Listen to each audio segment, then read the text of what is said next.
Welcome to the Milestone 25th Miami Jewish Film Festival, the world's largest festival of its kind. We want to thank all of our members, sponsors, community partners, all of you film lovers, and especially our presenting sponsors, the Center for the Advancement of Jewish Education, also known as SAGE, and the Greater Miami Jewish Federation for all their continued support throughout these years. My name is Ezra Tzfadia. I'm a visiting scholar in Jewish Studies at Indiana University. And I'm excited to be moderating a virtual conversation with the director and screenwriter of the movie The Swimmer, Hasachyan in Hebrew, Adam Kalderon, and its producer, Naama Pyritz. And the movie is premiering at this year's festival. So thank you all for joining us. Thank you for inviting us. Thank you. So just to really start off very generally, can you tell us about yourselves, where you're from, where you've lived and live now, how you got into filmmaking, acting, directing, and writing? Is there any film or filmmaker that you would say inspired you to work as a filmmaker, producer, screenwriter? Adam, please start. I will start. Okay, it was one question, but also it was like 20 questions because there were many things to say, but I'm Adam Kalderon. I born and grew up in Kibbutz Be'eri in the desert part of Israel. I'm a screenwriter and director. The Swimmer is my second feature film. My first feature film, Marzipan Flowers. I shot around 2014, and I guess I started to make films when I realized that this is the place that basically gathered all the artistic methods I'm interested in, which is storytelling and acting and dance and music and costumes and drama and everything. So I after many years trying some different films, I felt like this is the place where I can tell my story the best, the stories I want to tell. Yeah, this is who I am. I'm Naama. I'm the producer of the film. I mainly do documentaries for the past almost probably 25, 30 years. But when Adam came to me, it was like 6 years ago, and he suggested we work together. He said, I have a film. Would you read it? And I did. And that was, it wasn't my first feature film, but I would say it was my first feature film. I never wanted to do any features before that. I don't know why, but we had a wonderful time. We became very good friends, and it was a great process. So yeah, that's. I guess just to jump off of that, for you, what was the greatest challenge or that you faced, or the biggest surprise you faced transitioning from the documentary to this kind of feature film? I think that in documentaries you don't have actors, so Okay. That's the big thing. Yeah, I don't know if it's good or bad, but there are pros and cons to that. So that's the main difference. A film is a film, and you have to plan. You have to make everything go for the. In documentaries, there's more surprises, I guess, filming wise, but here there's a lot of surprises as well, but the main difference is dealing with the actors and not real people. So it's that's the main difference. Other than that, filming is probably the same, I guess. It's a bigger crew, obviously, and it's longer time that it doesn't spread over years, but it's consecutive days, so that would be the main differences. Other than that, I don't see many differences, because when you're a film lover, it's all film making, so for me, it's practically the same, I guess. Mhm. So Adam, why don't you give me an idea how this movie and this screenplay, the script came together in your mind? What sparked your curiosity with this subworld, I guess you call it? It's a very, very specific subculture, I guess you would call super competitive Olympic level sport, and located within the Israeli context. Dynamics regarding sexuality, clashes of Israeli and Russian culture, class differences, as we saw in the film, between the kid of the kibbutz eras and Nivo, the child of diplomats, and how this all comes together in sports. So why don't you give me a sense of your process? How did the idea to make this movie come to your head, and how did the execution come about, the challenges for the execution, or the things that surprised you along the way? I guess it's quite easy because it's based on my personal experiences as a young swimmer. I was a professional swimmer since I was 9 years old until I was 20. So basically, in this film, it started as an idea I had also to locate the film, as you said, in a very unique bubble, which is an elite sport kind of environment, which not many people actually getting to the chance to pick inside of it, to know how it is behind the competition and the medals.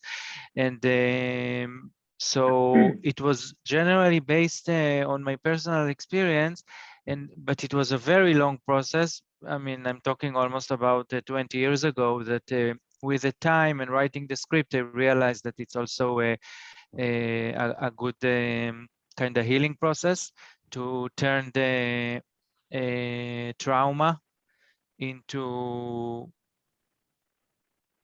to a healing process. I mean, to use this story to talk about a subject that's very close to my heart, which is homophobia in sport, like, to be more specific. And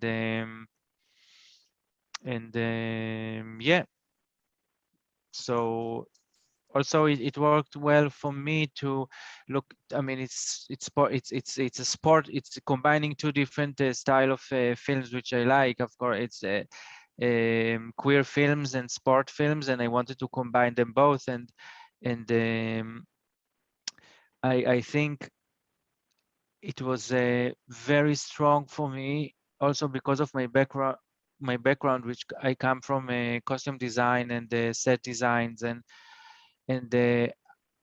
with the swimming, I could also emphasize the fetishist, the point of view of Erez, the main character, like how we see this sport, the other side of sport, like the color, the shiny colors of the bathing suit and the sport equipment, and the drops, like the sweat drops, like. So it was nice because there is a lot of poetry in all of this aesthetics. Yeah, I mean, for when I was watching the movie, it was, it's not just about these broader themes, but there's a definite aesthetic experience that one enters in the film, that's combined with, the soundtrack, I guess you can call, which, keeps the film moving. The amazing colors that you bring together in, what you could display as monochromatic. It's a pool and their bodies swimming in a pool. So I'll build on that, and with sort of the interest in our film festival. It's a Jewish film festival. There might not be something very Jewish about this film per se, but I think you would agree with me that it's a way to explore a lot of the current social dynamics in Israel. And I wondered if I could start off with what was really interesting to me, the kind of confluence of the Russian and the native Israeli culture within that unique bubble of competitive sport, and how you see the culture clash, the melding of cultures, and the process that Israeli society has undergone at incorporating this large aliyah of Russians.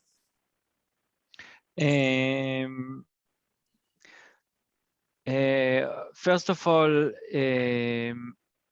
this part of the film was also inspired, like I said, like almost 20 years ago. So I'm sure that today things might I mean, even there are it's still like this, it's not like this because times is changing. But for me it was very strong because I could also it's another layer for me,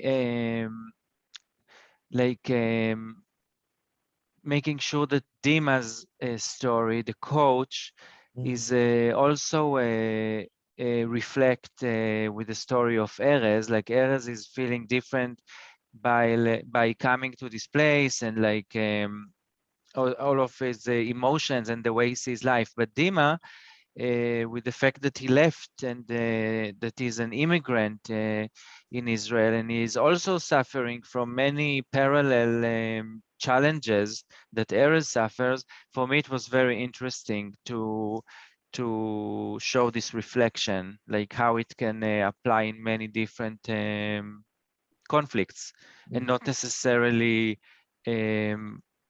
just with gender or appearance, or I mean, so in a way, their characters effect on each other and also reflect, not just in a negative way, I think. Yeah, it seems like they were almost viewing each other through the lens of the man that they were both obsessed with, in essence. Nivo. Yes, yes, exactly. So maybe you can talk a little bit more. You said that, this film came together in your mind a couple of decades ago. But we all know how Israeli society has advanced in the area of gay rights and acceptance, and gay culture almost being mainstreamed in a large part of Israel. Israel is a very diverse society with many different views regarding homosexuality. But I wanted to ask about homosexuality in sports, and sports in general, almost seen as one of the last bastions of non-acceptance of gay people. How do you think Israeli society? How do you think the film reflects Israeli society's both progress and perhaps stagnation with regards to gay rights, gay acceptance, gay youth feeling comfortable in their own skins, and in Israeli sports in particular? Has Israeli sports caught up? I guess it's really subjective. This film is a very personal story which I'm telling, which I'm sure there are a lot of people and young people and in sport, and not just in sport, that can relate and feel empowered by it. But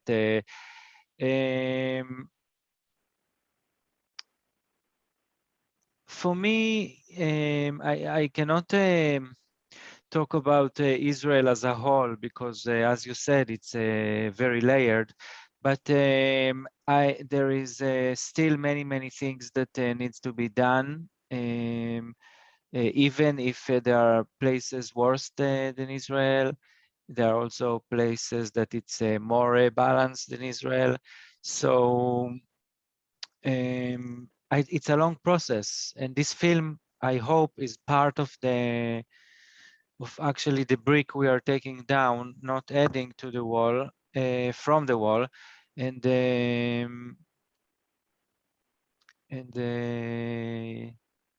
yeah. I mean, but yes, it's true that sports is like I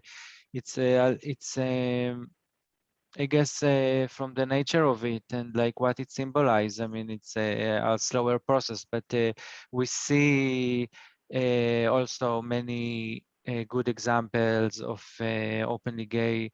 The last Olympics were, I think, the most with the most amount of outed gay people in the history. So there are good progress, but there is always much more things to do. And I want to use my voice as a director to put the spotlight on those places.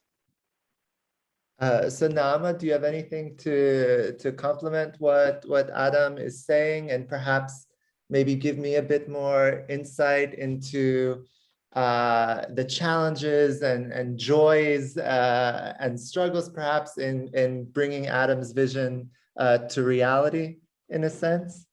Well, the main making films in Israel is very.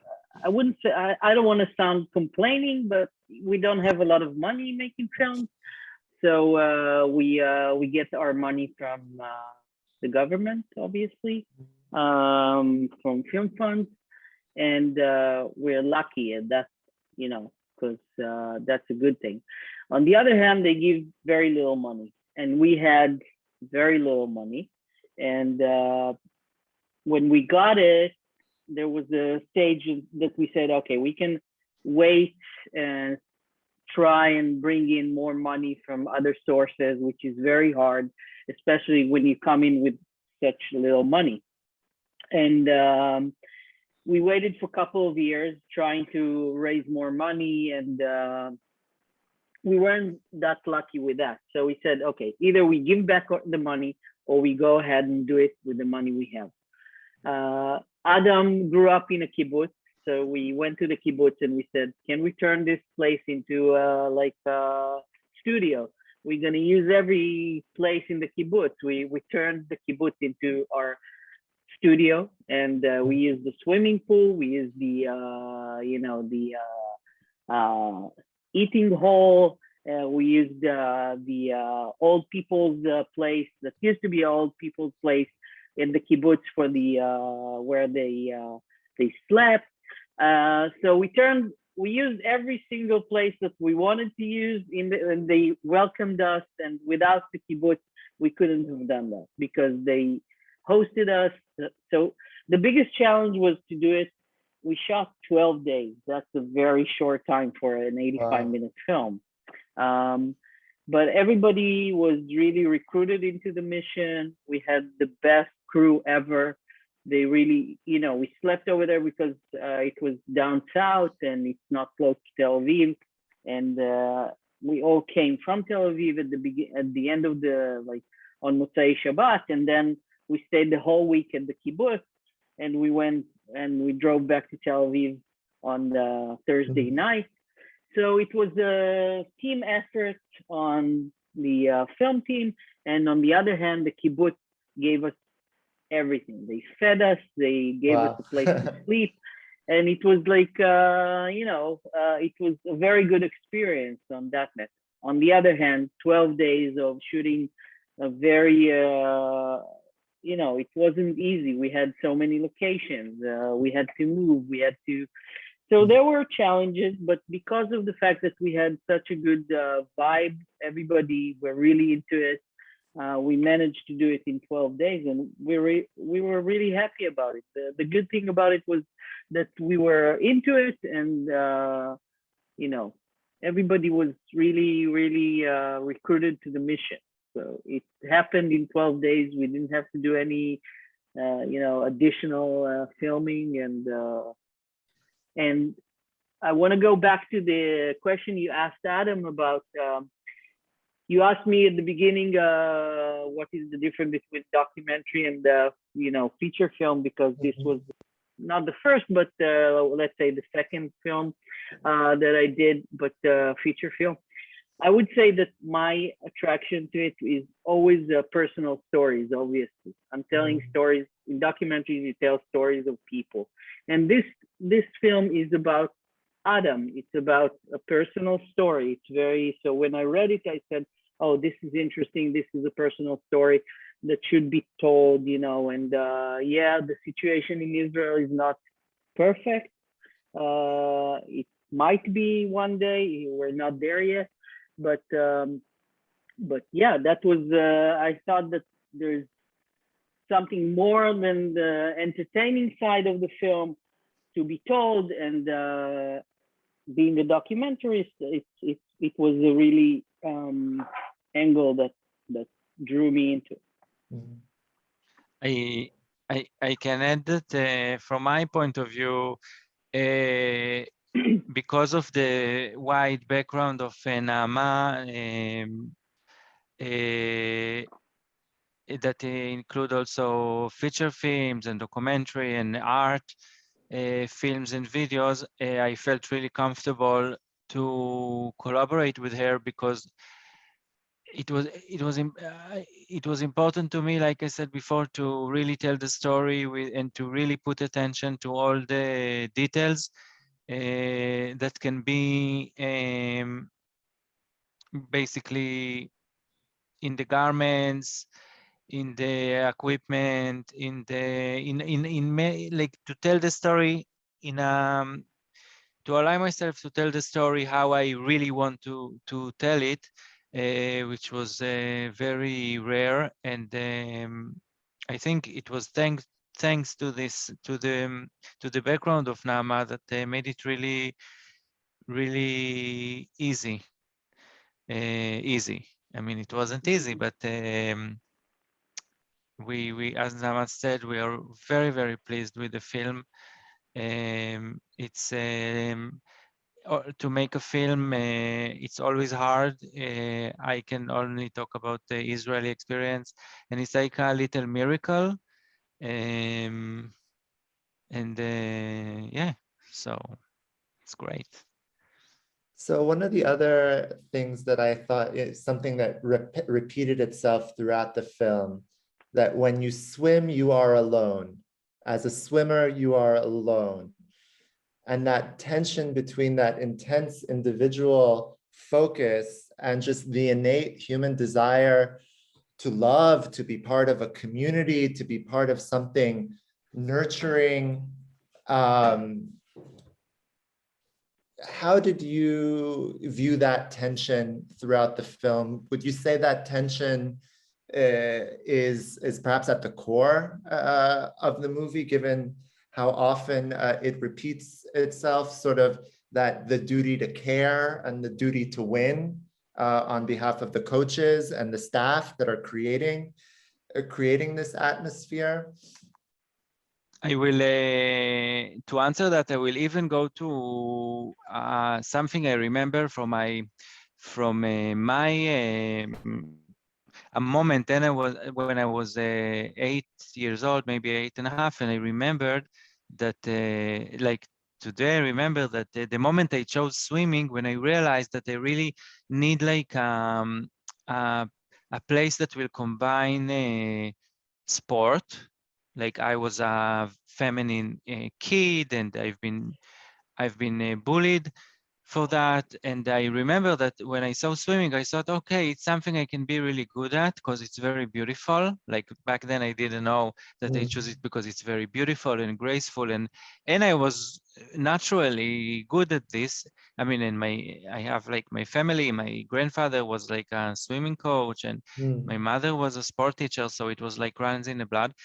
But combining with that, I also felt comfortable with swimming because of this solitude, because of the fact that basically you alone in the water, and outside the water, you need to keep practicing on your mental side, and also not be too friendly with your friends slash other team members that will compete against you.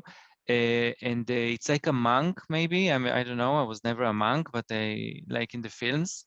And it's also very, because of these hours and hours of being alone with your thoughts, and you also, it allows you to go really yeah, basically you have like 7 hours a day that you can think, Mm. and and it's a lot.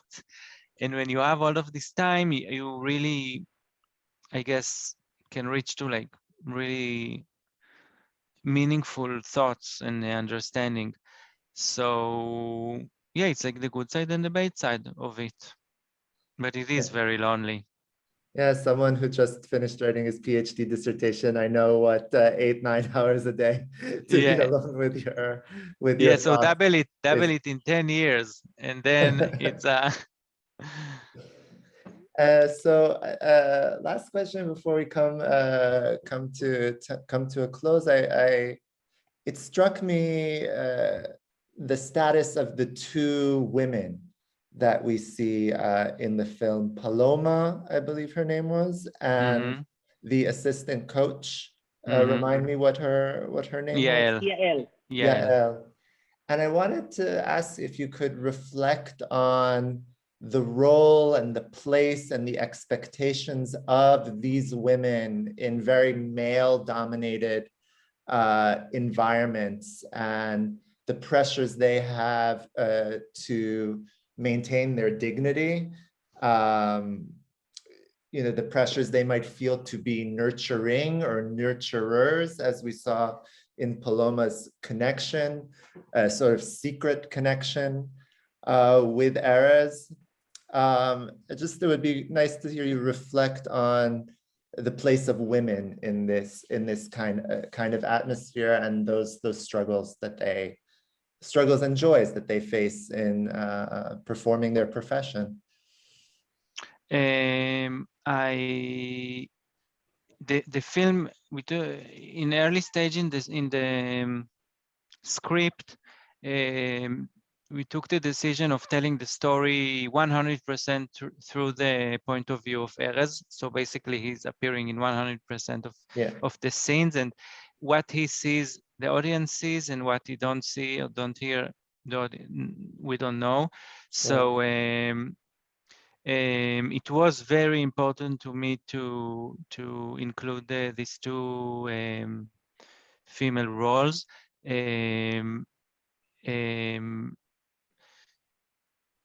For me, I mean, again, everybody can see it different, but for me, they were like a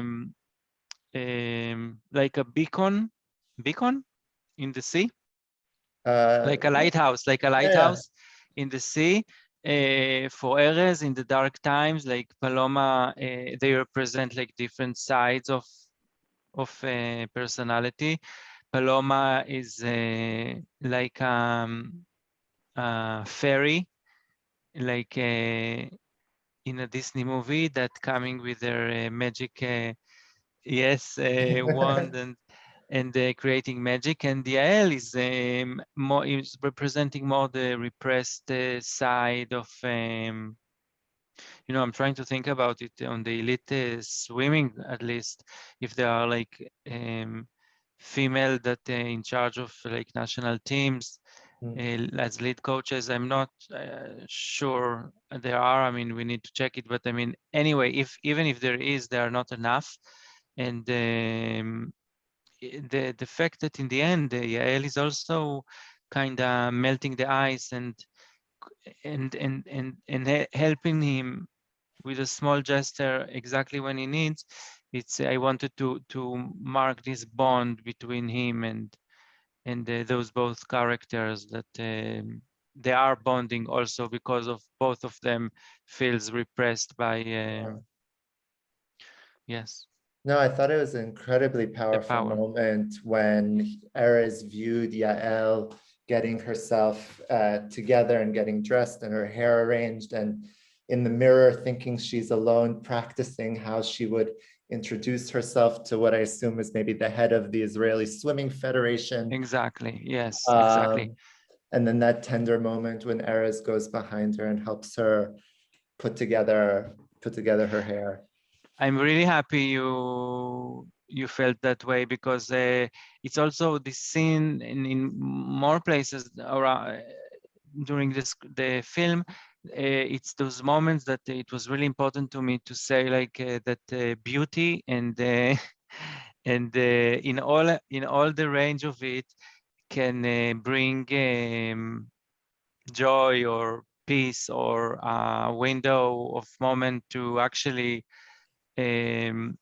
enjoy, even if for a short time, the life from a different angle. And in this particular moment, it's exactly this small gesture they have that in the end bring them some kind of together. Yeah.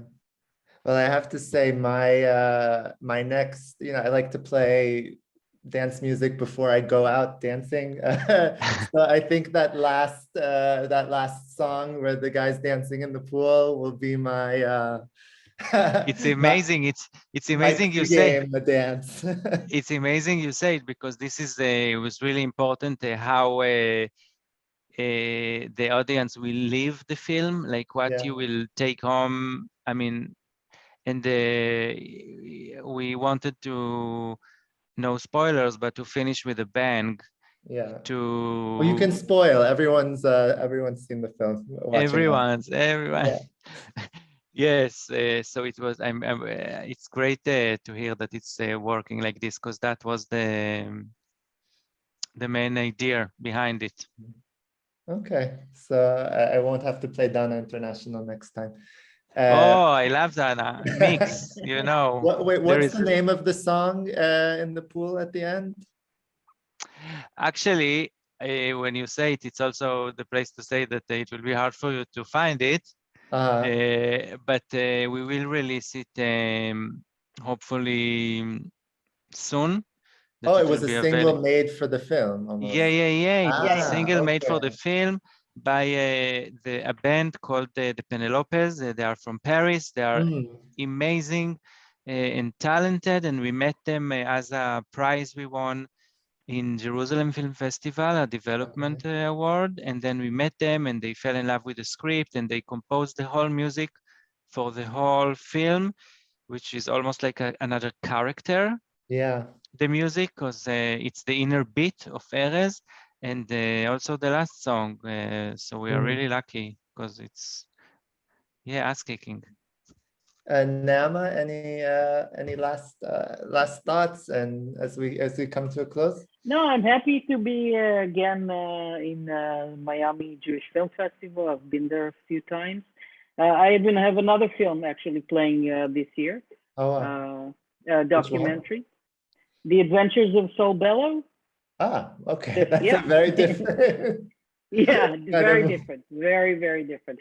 But it's thank you for inviting us. It's always great to show it to Jewish audiences around the U.S. and in Miami in particular.